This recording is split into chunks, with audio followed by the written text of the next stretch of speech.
What do you do when you lose out on a Borges? Well, I'll tell you. You go and sign another one. Who is this Borges of which I speak, I hear you ask? Well, the first one was Carlos Borges. Do you remember him? He was the jet-heeled Manchester City winger, the best player in Premier League 2 last season. Earlier on in this transfer window, it's gone on a while, isn't it, this transfer window? Earlier on in this transfer window, West Ham had agreed a fee of £14 million with Manchester City to sign their best academy youngster. Really, really good player, left winger, looked really good. And just at the point where we were about to sign him, Ajax came in, swooped in and stole him from under our noses. Hey, look, that's okay. We did nick a player in the form of Edson Alvarez from Ajax. I guess it's tit for tat in that sense. Actually, we might be one up on them because we may well be going to get another player from Ajax. We'll get to that later on in the video. So that was Carlos Borges. Not content. I mean, obviously wounded by the fact that we didn't have a Borges. They're not quite as prominent as a Dembele. But we thought, what do we do? We're going to go out and get another Borges. So, according to Fabrizio Romano, we have bid for Gonçalo Borges, who is he's a Portuguese. Well, he's from Porto, basically.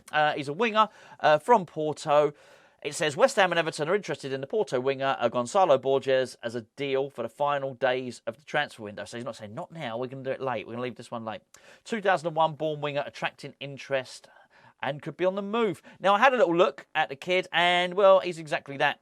He hadn't made, as well, unless transfermarket.com are wrong, he's not made a single appearance for Porto. He's played for their youth teams. He's very good in the youth teams, but he's not made a single appearance as yet. Footage is still on the ground on him. What I watched is a couple of videos of what seemed to be sort of reserve team football. So I'm going to base anything on this at all. What sort of player is he? Well, he's a right winger who likes to use his right foot. Well, I say that, he would actually, if David Moyes get hold of him, he'd turn out to be a left winger who likes to use his right foot. He didn't lick his left foot. Eh?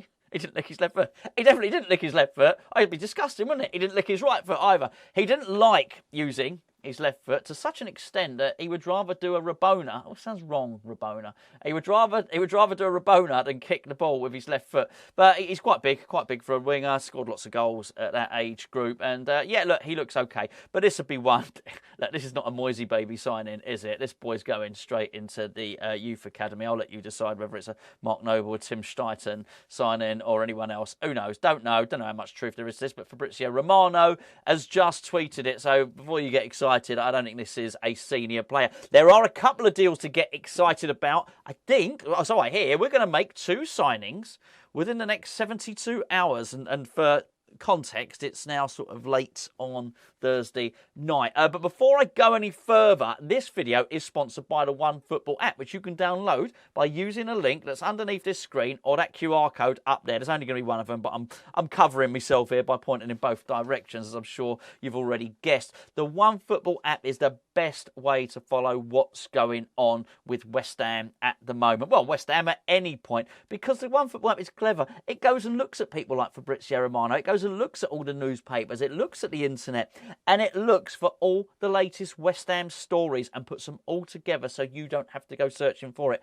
How does it know that you support West Ham? It's very clever like that. Well, at the point where you download it and it is free, you tell it which team you support, and it will go and grab all of that information for you. It's actually a generic app. You can follow all the football, but you know what? I just like it to filter it out and just get all the West Ham stuff. It's very, very useful for doing these videos. Actually, anyway, it's OneFootball app. Please use the link below. I know you come from Hammers Chat. So, we talk about players from Ajax. Mohammed Kudus, no one has corrected me yet, so I'm going with that until someone says otherwise, quite frankly. It looks as if that deal is happening. Everybody's tweeting it out and tweeting it and posting it and publishing it. I heard something really impressive earlier. So I heard 2 conflicting stories. One of them was that Tim Steidten was on his way to Amsterdam for talks to conclude the deal with the Ajax. Is he? I think he's a midfielder. I think what David Moyes will do with him, I don't know. But he's a midfielder, fast player. I keep saying it. We like a fast player, right? So yeah, Tim Steidten's on this plane to go and see him, and then I also read a conflicting report which said Tim Steidten, he's on a plane to Germany to go and find a centre back. Well, you don't need Well, first of all, that's bloody impossible, right? How can Tim Steidten be on two planes? Very, very impressive. Maybe he's going to Germany via Amsterdam first. That would make sense. Why is he going to Germany for the centre-back? You know this because we've discussed it in previous videos, and that is, I'm going to have to read it because I'm going to trip up on this, to go and see Konstantinos Mavropanos. There we go again. I wonder at what... Oh, imagine if we sign him. I've got to do match reports. I've got to spell it out every time. He'll have to have a nickname. I think we're going to sign this guy, actually. It looks to be... Well, again, Fabrizio Romano, the in the know of all the in the knows, is he's suggesting it's going to happen. Advanced talks, we like advanced talks, don't we? So, and Tim Steidten, they must have cloned the fella. Tim Steidten's apparently in Germany and he's in Holland at the moment. So that's going to be really interesting. I don't know where he is, and until I see a picture of him, I don't know. Wasn't it interesting to see a picture of Tim Steidten? He was sat cross-legged, all chilled, wasn't he, in the stands against Bournemouth. So it was nice to see him without his big grey fluffy scarf. It can be nice to see. When he gets to winter, I'm sure he'll get the scarf out again. But before he does it, he's got to go and sign these two players, and I think these would be two really, really good players. So what would be nice as well, particularly with Kudus, is that it doesn't seem to be predicated upon us selling Lucas Paqueta, which I think is really, really good. So I would sort of be hopeful that even if we did sell Paqueta, which I don't really want to, but if we did, then it would be highly likely that we would hopefully have some more money to go out and buy some other players. Do you know what? I've got a little hunch. I do think, I keep on waiting for this striker to come in, and I know I'm not going to say anything groundbreaking here, nothing that you won't have heard before, but I think this is more the point of I'm starting to believe it. I think we go and get somebody like this, and maybe whoever we get actually plays on the right wing, and Jared Bowen does actually become the striker, which I guess is good in a way, but I still think that leaves us a little bit blunt in terms of, options on that left-hand side. I'm a little bit worried this season that David Moyes isn't going to use Maxwell Cornet very much, and if he's not, then get rid, I don't know. It's very, very obviously too early to say with any certainty. I don't say it with any certainty, hence the word hunch. I have a little hunch that he's not going to. I do think we need another option there. So it's going to be really interesting. It does seem that we're in the market for these players, and I'm interested to see how we're going to play this one. The Jesse Lingard one was a funny one yesterday. First of all, I heard the story. I've obviously did a video about it, that he'd signed a short-term deal.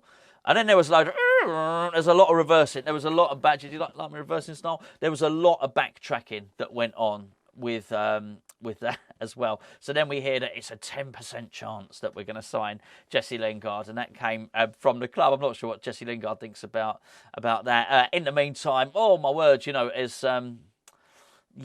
say that there was universal acceptance of Jesse Lingard arriving at West Ham would be to put it kindly and to put it mildly. That boy has got an awful lot of proving to do and awful lot of making up to do with the West Ham fans. I'm not going to go on about it again. I did a 15-minute 6, it's getting shorter by the day. I did a 16-minute rant about it the other day. I wasn't happy with the way that he performed. He performed very well in terms of how he played, but I didn't like the way he strung us along. I'm not going to repeat myself. I didn't think it was the most glamorous pursuit of a footballer, certainly. I thought it was a bad look for the club. I think Jesse Lingard didn't come out of it looking particularly well. And I think Moyes came out of it looking pretty bloody desperate, quite frankly. So, it'd just be interesting to see what happens there. And to be fair, all I would suggest, I thought it might be an idea to see us through if we're lacking players against Chelsea. If we don't sign him in time to register him for the Chelsea game, I think it's sort of what's the point. You know what I mean? I think we might as well just go and sign some of these other players and get in, some of the first choice guys that we want. So interesting. It's just moves slow, doesn't he, Moisey boy? He does move slow with a lot of this stuff. But look, I'm quite relaxed on that. I'm sure you've seen myself and Gio's preview for the Chelsea game. If you haven't already, go and check that out. Yeah, I mean, it's obviously difficult to be hopeful ahead of that. But anyway, yeah, you never know. You never know what happens when we play Chelsea. But yeah, going to be very, very interesting. I just think, why didn't we give ourselves a better chance? Why these players so late? I'd have been far more confident of facing off against Chelsea. Bearing in mind we've already lost Declan Rice. If we'd have had 3 or 4 players over the line before the first game of the season. But hey, I can't be on my own there. I'm sure a lot of you share that view. So yeah, quite a lot going on.